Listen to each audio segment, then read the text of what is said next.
Sa mga di nakakaalam, ako ay nagkasala sa isang content creator na si Den Isabedra. Na-re-upload ko ang kanyang content sa Facebook at gumamit ako ng word na obsessed fan kay Justin. I'm sorry, I apologize.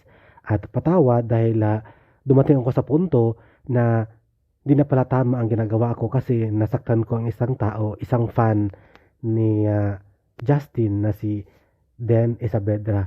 Patawa dahil tao lang po ako at the video I uploaded before about Den Isabedra, I deleted already. Binura ko na. So I'm sorry from the bottom of my heart and thank you sa pag-alala na minsan hindi maganda yung word o words na sasabihin o sinasabi ng mga uploader o YouTuber. So this is the public apology. I'm just sorry. Again, I'm sorry at patawad Miss Din Isabedra dahil sa word na ginamit ko. Alam mo na kung ano yun.